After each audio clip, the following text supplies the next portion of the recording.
네, 오늘도 해외 뉴스 제가 가지고 왔는데요. 오늘은 미국 뉴스 알려드리도록 할게요.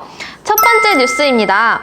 네, 공유 주방으로 불황 돌파하는 미국 외식 업계에 대해서 알려드릴게요.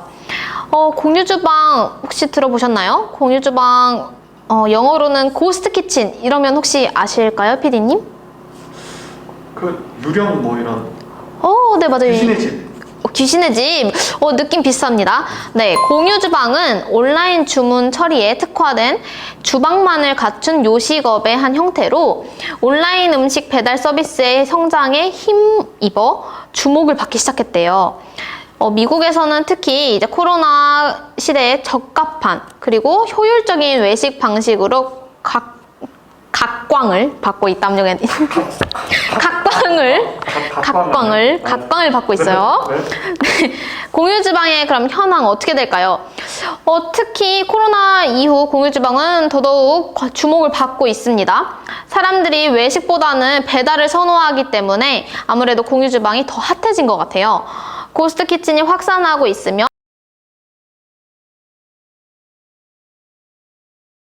하고 있다고 합니다. 그래서 이미 발빠른 미국 외식 업체들은 이 트렌드에 합류했다고 해요. 그러면 어떤 외식 업체가 벌써 합류했는지 제가 하나 예시 들어드릴게요. 선생님, 네. 그러면 우리 대한민국도 공유 주방 이런 게 좀 하고 있습니까? 이게 좀. 공유 주방. 네, 그러니까 우리나라가 생각하는 사실 배달의 민족이라든지 그런 것도 어떻게 보면 미국 입장에서는 공유 주방의 하나가 될 것 같아요. 왜냐면 미국 같은 경우에는 배달만 하는 사실 업체나 외식 업체가 별로 없었어요. 가서 먹거나 아니면은 이제 테이크어웨이 한다고 하죠. 그렇게 뭐 테이크아웃 한다 하는 그런 형식의 외식업만 있었는데 이제 우리나라처럼 사실 변화되고 있는 거라고 생각하시면 될 것 같아요. 네, 그래서 다시 제가 아까 뭐 알려드린다고 했죠? 유명 프랜차이즈 기업에 합류했다고 뭘 했는데. 그렇죠. 공유 주방 어떤 트렌드를 지금 제가 이미 발빠른 외식 기업이 합류했다고 했죠. 그래서 지금 어떤 프랜차이즈가 그랬냐? 레드 랍스터. 랍스터인가? 저도 처음 들어봤는데 미국에서는 되게 유명한 곳이라고 하더라고요. 올랜도에 기반으로 700개 이상의 지점을 운영 중인 캐주얼 해산물 프랜차이즈 기업이라고 생각하시면 될 것 같아요. 랍스터 팔고 이랍니까? 그렇죠. 그래서 빨간 랍스터 막 팔고 그런데요. 저 한번 먹어보고 싶어요. 그런데 이 레드 랍스터에서 코로나 때문에 지금 막 장사도 안 되고 막 그랬는데 우리 이제 요식업 접어야 돼 이렇게 생각한 게 아니라 트렌드를 빠르게 이해하고 기회로 받아들여서 고스트 키친 프로타입으로 시카고에 매장을 오픈했다고 해요. 그래서 이 매장은 다이닝룸, 쉽게 말해서 홀이 없고 오직 배달만 집중하는 미국에서는 이제 신개념 공간, 바로 고스트 키친 형태로 지금 운영되고 있다고 합니다. 그러면 고스트 키친 왜 주목받을까요? 미국에서? 첫 번째, 신선하기 때문에 그게 무슨 말이냐? 하나도 안 신선한데요. 미국에서는 배달이 사실 우리나라처럼 그렇게 잘 되어 있는 국가는 아니어가지고 되게 신선함을 느끼고 있다고 해요. 그리고 두 번째, 테크 분야와 밀접해서 이제 시대의 흐름과 굉장히 잘 맞는데요. 그게 무슨 말이냐? 음식을 온라인으로 주문해야 하다 보니까 고스트 키친은 주방에서 조리하는 과정 빼고는 주문 전달부터 완료 처리까지 모두 그 외식 업체에서 하는 것이 아니라 IT 기반으로 온라인 플랫폼을 통해서 진행한다고 해요. 그러다 보니 많은 미국의 유명 테크 업체들이 고스트 키친에 관심을 갖고 투자를 하는 거죠. 왜냐면 본인을 고용해달라 이렇게 생각을 해서 지금 테크 분야 지금 많이 뜨고 있잖아요. 그래서 이런 시대의 흐름과도 굉장히 고스트 키친이 잘 맞다 이렇게 해서 지금 유명해지고 있다고 생각하시면 될 것 같아요. 좀 헷갈리는데 저는 그 배달시킬 때 전화로 배달하거든요. 전화로 배달하세요? 아직도? 네. 우리나라에서도 요즘 전화로 배달 잘 안 하지 않나요? 늙어서 우리나라로 생각을 하면 우리나라는 배달의 민족이 있잖아요. 그게 어떻게 보면 IT 플랫폼이죠. 배달의 민족이 소비자와 외식 업체를 이렇게 이어주는 중간다리 역할을 하잖아요. 그럼 이런 IT 테크 기업들은 우리나라를 이제 기본 우리나라 입장에서는 배달의 민족이라고 생각하시면 될 것 같아요. 그럼 이제 앞으로는 전화보다는 이제 온라인 이렇게 뭐 플랫폼으로 하는 게 많이 나오겠네요.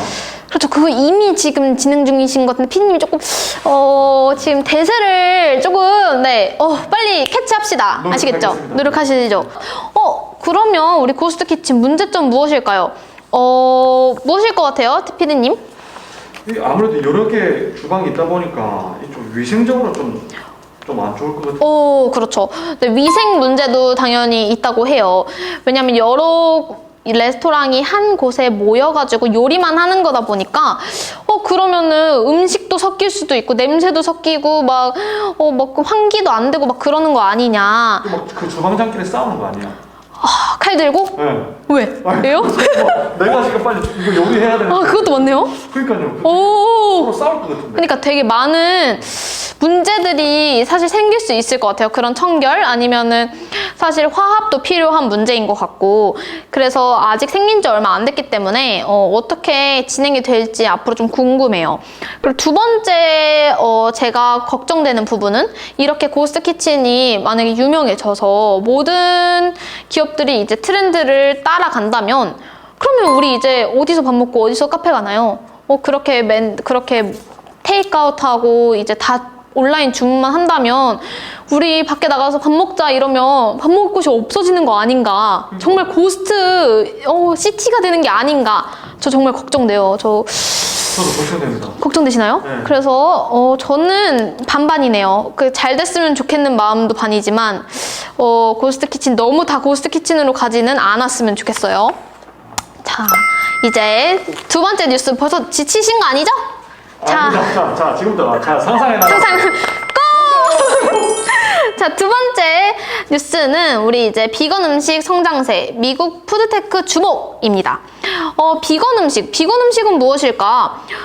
채식주의자가 우리나라도 지금 점점 인기를 끌고 있어요. 올가닉 푸드 그리고 건강 이런 것 때문에 제 주위에도 채식주의자 친구들이 하나둘씩 늘어나고 있는데요. 비건 음식은 쉽게 생각하시면 이 채식주의자들이 먹는 음식을 이제 비건 음식이라고 생각하시면 돼요. 그래서 이제 동물의 고기, 동물성 식품을 제외하고 과일, 곡식, 이제 야채 그렇게 토끼들이 먹는 제가 그런 친구들 토끼라고 부르거든요. 토끼들이 먹는 그런 건강한 음식만 먹는 친구들이더라고요. 어떻게 살아요? 어떻게 살아요? 잘 살더라고요. 고기 안 먹어도? 네. 그러니까 막 두부 같은 거 먹는 거죠. 단백질을 대신 그런 식물성 단백질로 섭취를 하더라고요. 그래서 괜찮은 것 같지만 저는 고기 너무 사랑해서 안 될 것 같아요. 어떤 고기 제일 좋아합니까? 저는 소, 고기, 닭 다 좋아하는데 소, 돼지, 닭 고를 수가 없어요. 피디님은 어떤 거 제일 좋아하시나요? 소고기가 제일 맛있죠. 제일 비싼 거 좋아하시는군요. 네, 안창살. 다음에 꼭 사주세요. 함께로 자, 맑은 나라로 고! 자, 그렇다면은 왜 채식주의자가 이렇게 점점 생겨나는 걸까요? 왜냐하면 물론 건강이나 다이어트 때문도 많지만 최근 이제 육식에 대한 불안감, 혹은 동물권 이제 비인도적인 축산 도축 거부 이렇게 동물을 사랑하시는 분들도 좀 이런 고기를 좀 멀리 하셔야겠다라고 생각을 하셨고 그 다음에 개인적인 생각, 종교, 환경 때문에 고기를 먹지 않고 이제 채식주의자로 바뀌는 경향이 많다고 하네요.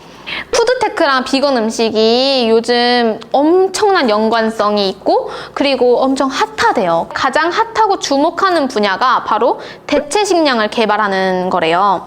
지금 인구 증가보다 가파르게 늘어나는 식량의 수요 때문에 언젠가는 우리 이제 식량이 끝났다. 식량 안보가 지금 전 세계적으로 아주 중요한 사안이라고 해요. 고민거리라고 합니다. 그래서 이거 그럼 어떻게 우리 미래에 뭐 먹고 살아 이렇게 생각을 해서 푸드테크 기업들이 대체 식량을 개발하는데 힘을 쏟고 있는 거라고 합니다. 그래서 제일 대표적인 식량이 대체육이에요. 대체육. 대체육, 고기육. 네. 예. 그러니까 대체 고기를 만드는 건데요. 그래서 실제로 고기의 질감과 맛 그리고 외관을 갖췄지만 고기는 아닌 거예요. 그래서 식물성 고기로 만든 것이랍니다. 그 영양분이 없잖아요. 영양분 있습니다. 제가 설명해 드릴게요. 근데 이러한 대체육들이 생겨난다면 채식주의자들에게는 정말 좋을 것 같아요. 그리고 채식주의자들이 아닌 저희 같은 사람들도 사실 고기 많이 먹으면 콜레스테롤 좀 높잖아요. 나이 먹으면 그거 고생하는 거예요. 근데 그럼 우리 고기 먹고 싶을 때 한 번은 이런 대체육 먹으면 좋을 것 같다는 생각이 들었어요. 그래서 이제 미국 푸드테크 기업인 저스트 혹시 들어보셨나요? Just do it. I can speak English. 오, great! 안 들어보셨군요. 네. 네. 저스트가 뭐냐면, 빌 게이츠가 투자하는 기업이라서 꽤 유명해졌어요, 미국에서는. 투자자 명단에 빌 게이츠, 뭐, 페이팔 창업자인 페터 틸, 아주 유명한, 공동인들이 공동 설립자들로 등재되어 있다고 합니다. 저스트의 대표는 조시 테트릭이라고 해요. Patrick? My name is English name is Patrick. 테트릭. 아, Patrick. 오케이. 네. Sorry.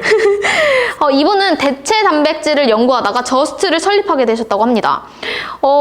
축산이 필요 없는 고기에 대한 관심이 지금 어느 때보다도 뜨거운 이때 그분이 이렇게 만드신 거예요. 인공 달걀을 만드셨는데 실제 완성한 제품이 달걀의 향과 99% 거의 똑같다고 합니다. 그래서 한국에서도 미슐랭 가이드 선정 셰프와 함께 요리 시연을 해봤는데 이제 참 시식했던 많은 분들이 헷갈리셨다고 해요. 진짜 달걀 요리와 그리고 이 저스트에서 만든 달걀을 가지고 사람들한테 말을 하지 않고 이렇게 테스트를 했던 거예요. 근데 어떤 게 진짜 달걀인지 구분을 못했다고 해요. 그러면 완전 똑같은 거잖아요. 저도 한번 먹어보고 싶어요. 저도요. 그쵸? 닭이 안 낳은 달걀이라니 좀 신기하고 놀랍지 않나요?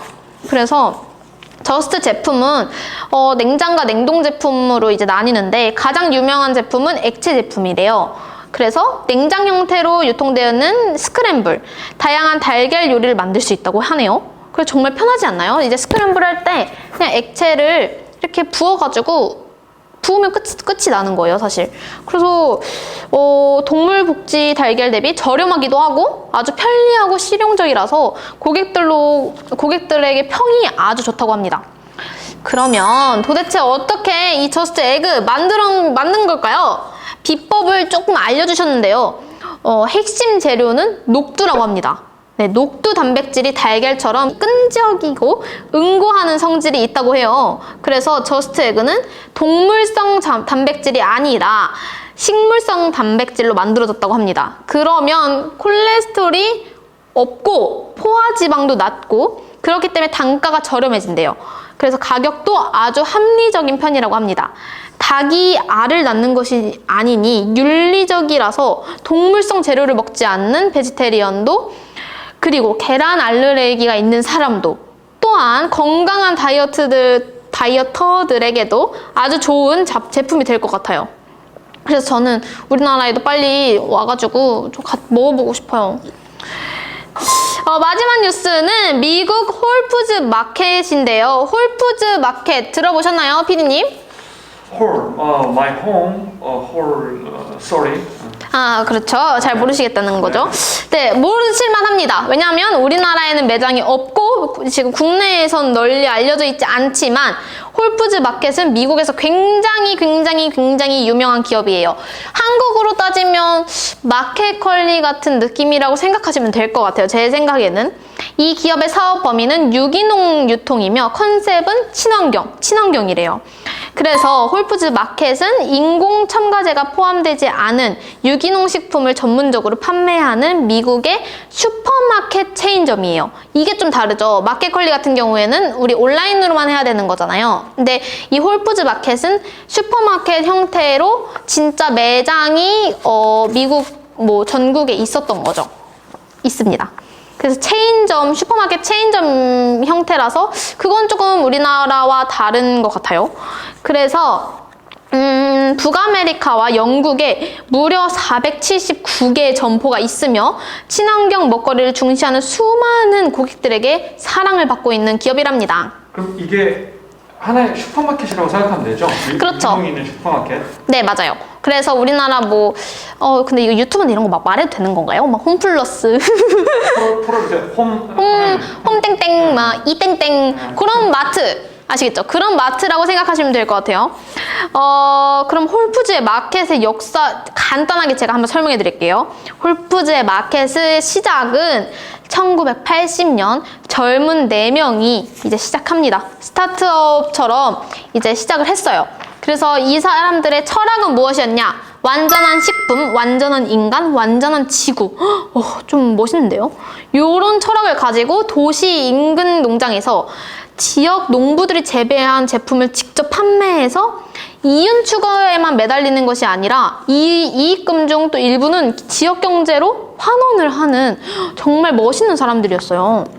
그래서 이 진열된 이 제품들은 철저하게 동물 학대를 하지 않는 것.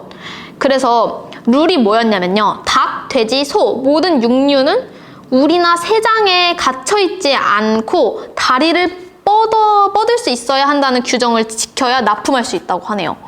그래서 뭐 잔인하게 뭐 닭을 죽였다던가 아니면은 우리 안에 너무 많은 돼지들을 넣어가지고 너무 학대를 했다면 절대 못 오는 거예요. 그 슈퍼마켓의 제품으로는. 이런 마인드가 밀레니얼 세대의 열광적인 반응을 얻어서 조금 비싸도 더 건강하게, 더 윤리적인 구매를 하고 있다. 그런 의식을 이끌어내면서 우리 차별화된 라이프 스타일로 브랜드로 성장했다고 합니다. 그러면 제가 여기서 좀 여기 재밌었던 건 홀푸즈가 히피 문화와 연관성이 있다는 점이 정말 흥미로웠어요. 혹시 히피 문화 아시나요? 미국의 히피 문화. 히피 하면 뭐 떠오르시죠? 해피. 히피 하면 해피. 히피 모르시죠?